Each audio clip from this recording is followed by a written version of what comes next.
நம்ம நடா கணிதம் சேனல்ல போட்டித் தேர்வு கணக்குகள் பார்த்துருக்கோம். அந்த வரிசையில கணக்கிடவும் கச்சிதமாக எப்படி இந்த கணக்கை கச்சிதமா கணக்கிடுவோம்? பின்வரும் வீடியோ இந்த முழுமையான இந்த வீடியோல முழுமையில பார்ப்போம். ரைட். இது 2014ஆம் ஆண்டு குரூப் 1 எக்ஸாம்ல கேட்கப்பட்ட கேள்வி.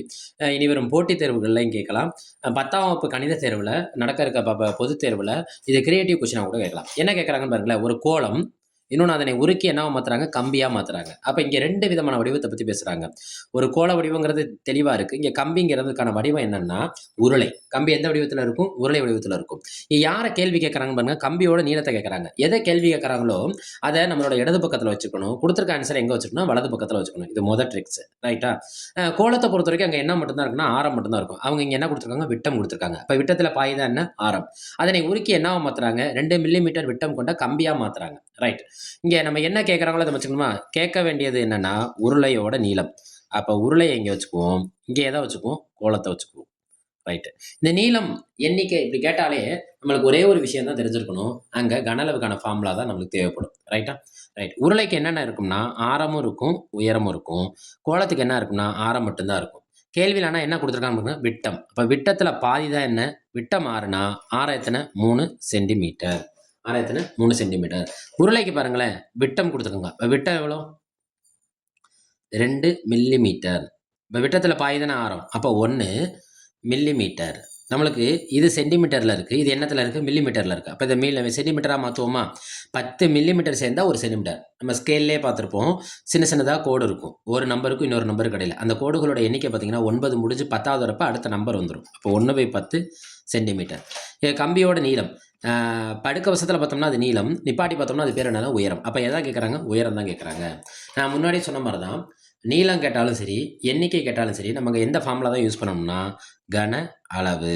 எந்த ஃபார்முலா யூஸ் பண்ணணும்? கன அளவு. யாரோட கன அளவு எடுத்துக்கணும்? இடது பக்கத்தில் தெரியாத கன அளவு எடுத்துக்கணும். தெரியாததுன்னா உருளையோட கன அளவு. அதில் தான் நம்மள்ட்ட கொஸ்டின் கேட்டிருக்காங்க. என்ன கேட்குறாங்க? உயரம் கேட்டிருக்காங்க. ஈக்குவல் டு அதை யாருக்கு சமப்படுத்தணும்?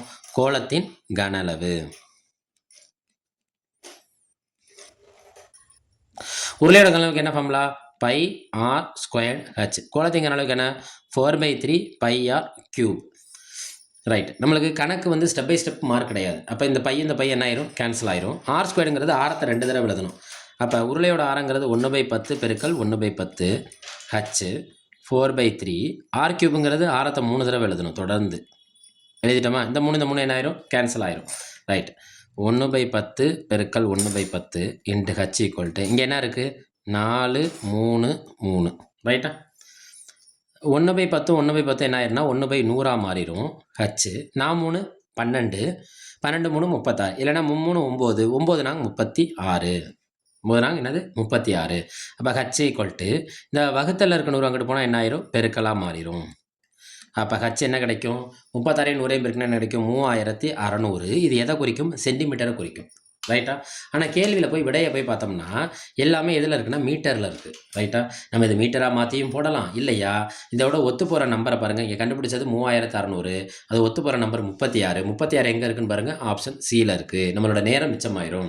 சரி, இதை நம்ம மீட்டராக மாற்றோம்னா எத்தனை சென்டிமீட்டர் சேர்ந்தால் ஒரு மீட்டர்? 100 சென்டிமீட்டர் சேர்ந்தால் ஒரு மீட்டர். அப்போ 3600 எதால் வகுக்கணும்? 100ஆல் வகுக்கணும். அப்போ இது எத்தனை மீட்டராக மாறிடும்? 36 மீட்டர். அடடா கணிதம் சேனலை லைக் பண்ணுங்க, சப்ஸ்கிரைப் செய்யுங்க, சப்போர்ட் பண்ணுங்க, ஷேர் பண்ணுங்க. நன்றி.